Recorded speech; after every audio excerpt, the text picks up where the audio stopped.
Good morning. Today we're going to expend a lot of time, effort, money, materials to fix a $20 lawn chair. Yep, that sounds like something we'd do. Good morning and welcome to another Memphis Monday and Merry Christmas. I'm actually filming this a couple of weeks before Christmas. But today we're going to, you know how everybody says, hey, we got a different kind of video for you today? About every other video on YouTube says that. And I think we're going to accomplish that goal, because today we're going to fix a lawn chair. You know how you leave those lawn chairs, you leave them out, you know, they get out in the sun and so forth, and the plastic gives away, and you go down, spend $19 and buy a new one. Well, I got to looking at that thing and I said, well, I wonder if I could fix that. I bet that would be interesting, trying to figure out how to repair that, because I don't have a sewing machine or anything like that. But let's cobble something together and maybe we'll learn some new techniques and tools. But we're not going to be able to cobble unless we do what? That's right. Let's have a drink of coffee, then knock off the chit chat and get to cobbling.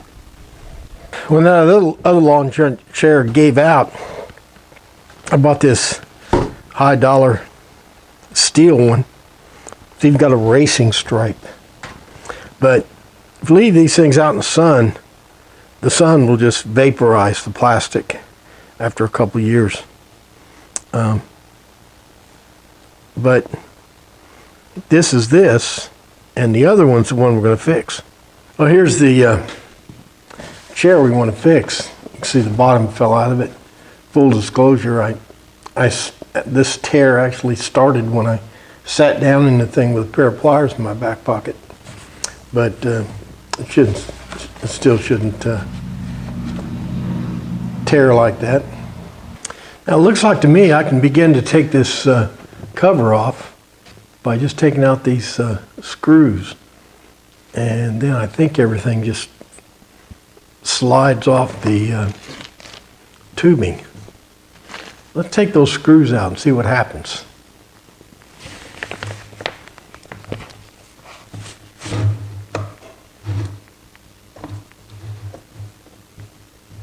Now my theory is that everything just comes off once you take those screws out.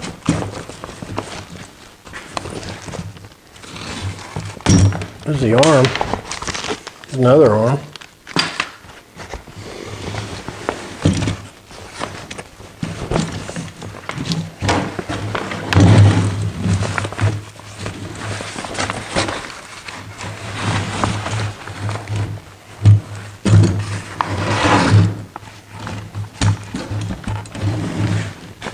One thing I can tell you is that without the cover, this thing's really wobbly.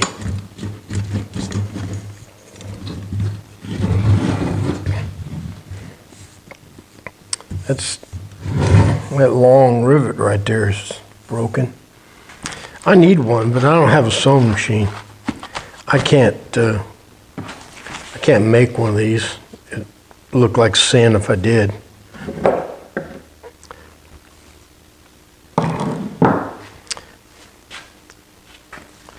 Found a spider. I threw that spider outside. I think what I'm going to try to do, what gave out here, apparently, everything else seems to still be halfway working. This white part here gave out in the center of the chair. I'll try to patch that with a piece of canvas or something.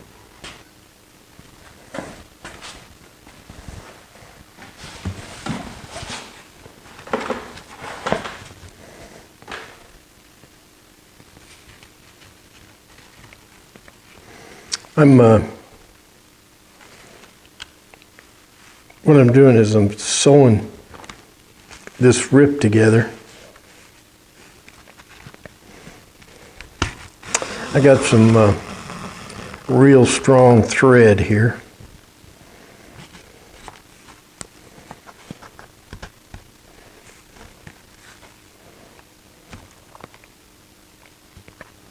That'll kind of hold it together while I put our patch on. I'm going to reinforce it with a piece of carpet. I wasn't going to show you my sewing job, but I will. As soon as I cut this, I'll show you the sewing job. It's good for a laugh anyway. As advertised, this is my sewing job. This is upholstery thread. You actually use it to tie springs together on upholstery. Now my plan is, I'm going to take this piece of rug, piece of carpet, and attach it to the back here, and I'm going to glue it, and then I'm going to use rivets to hold it in place.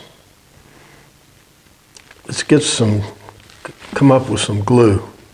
For adhesive, I got this stuff, just regular spray adhesive, but I don't think I'm going to use this because it doesn't fill gaps very well.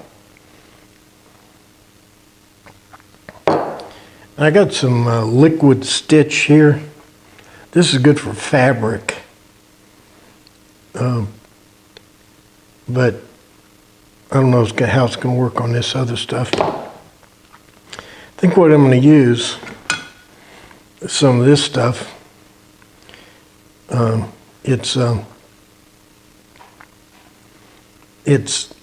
It's real thick, and I think it's going to fill some gaps.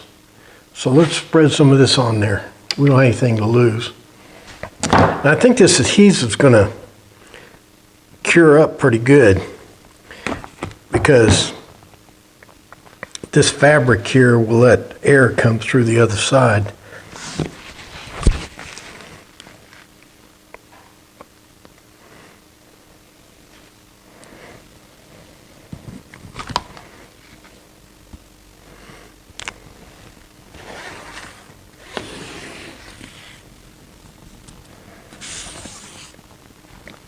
I'm marking where the carpet's going to be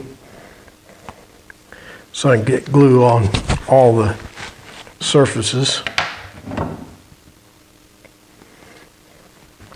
What I'll do is I'll spread this stuff out with a putty knife.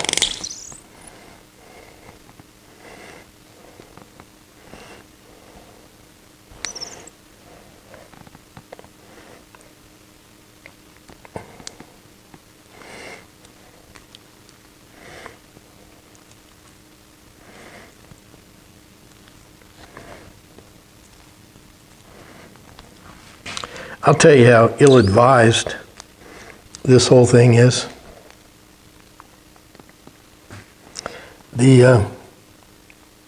For what I paid for this glue, I could have bought a new chair.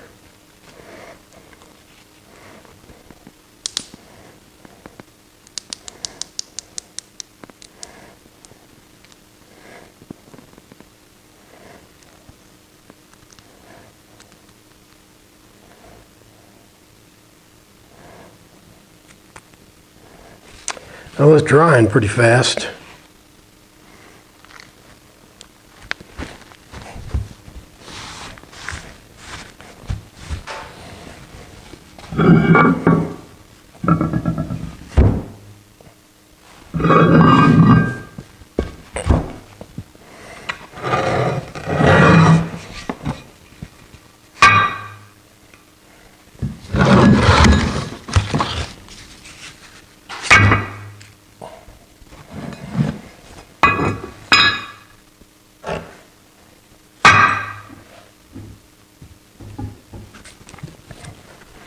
Well, let's let that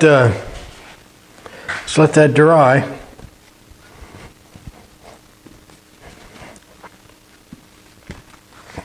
And we'll stick it together with some grommets or something. And just like that, it's a couple hours later. Let's take it apart and see how it's stuck.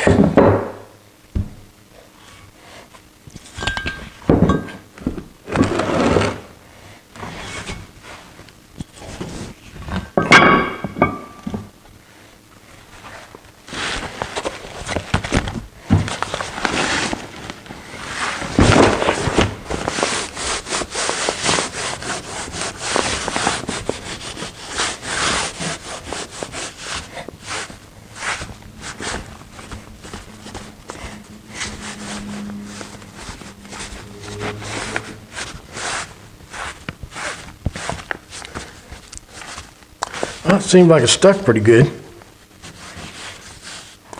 Okay, now I need to put some kind of mechanical fasteners through there.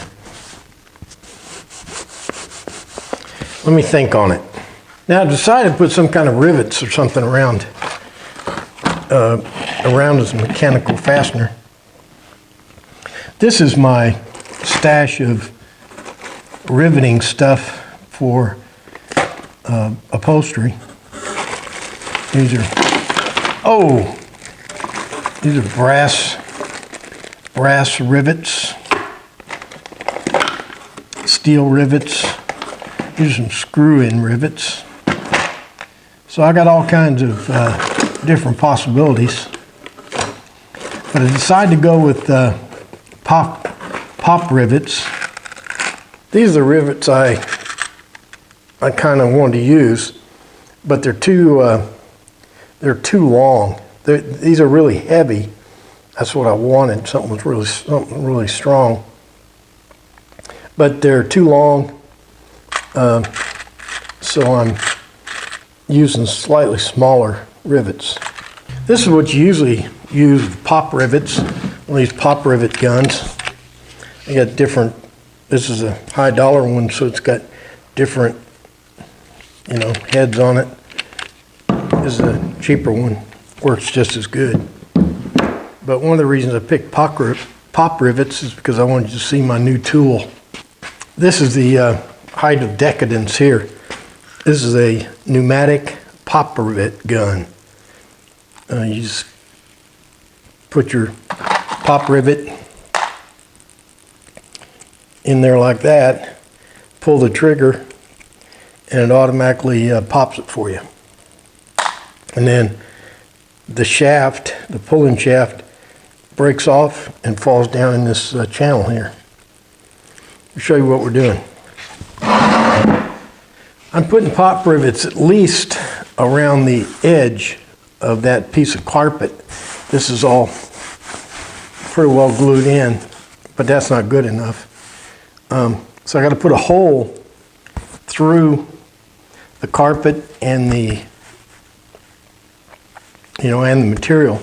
Now this is doubled up over here, and I put some more in the back there where it's doubled up. You can't drill a hole through it easily with a drill, because the carpet wants to wind up on the drill and makes it awful hard. But it's just as easy to punch a hole through it with a punch.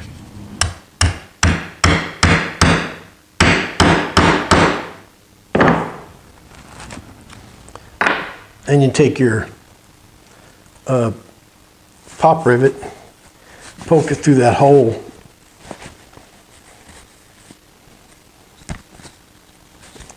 And then you got these little baby washers here.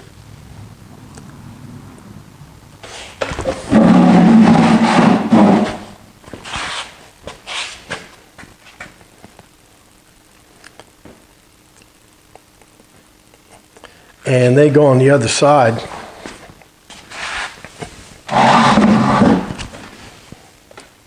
If you're pop riveting metal together, you don't really need these washers that much, but since we're pop riveting carpeting, you really need a larger surface.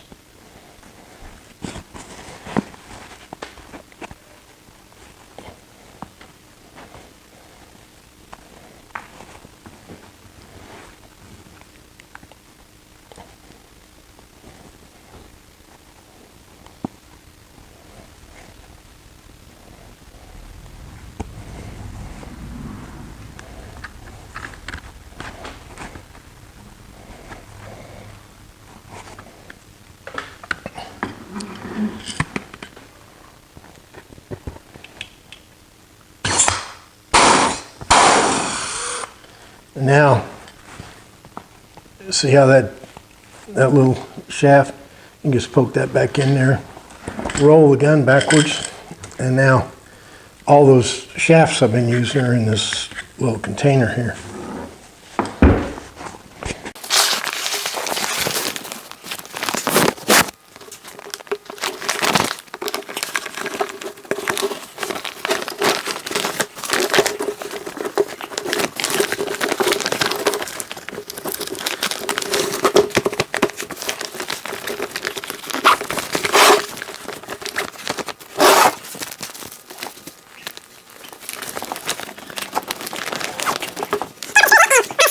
The arm here is held up by this little strap, and you can see where it gave way here. And I couldn't get a rivet in there, so what I'm doing is I'm using some of this black upholstery thread, and I'm sewing it. That should make it stronger than the original, because this thread is really tough.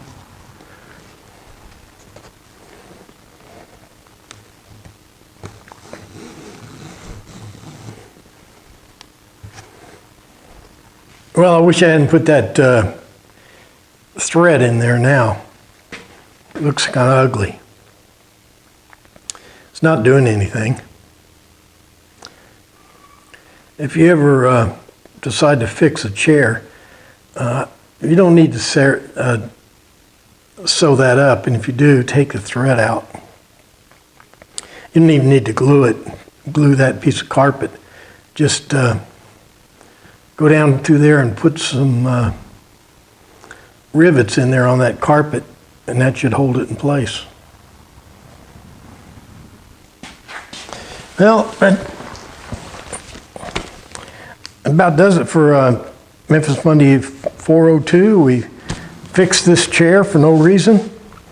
Like I was just telling you, I don't think we even needed the glue. Just take that piece of carpet and rivet it in, and that should hold it together. I mean, if you're going to be stupid. If you're going to be smart, just go down and buy a new chair. So there's our project for Memphis Monday 402. Well, that does it for Memphis Monday 402. Today we repaired a broken lawn chair for no good reason. But of course, I'm just being facetious here. Of course, there's good reason. When you do silly projects like this, I get to use a rivet gun and figure out how the thing was built, and work with different tools and techniques, and had to think through the whole project. It's a good skill building kind of deal. You can apply that later to something that perhaps has more value. But I like doing that kind of stuff anyway, so even if it didn't have any value, I wouldn't care. All right, so like and favorite and share and all the stuff do on the internet. And most important, make sure you're back here next week for another exciting Memphis Monday. Thanks for playing along.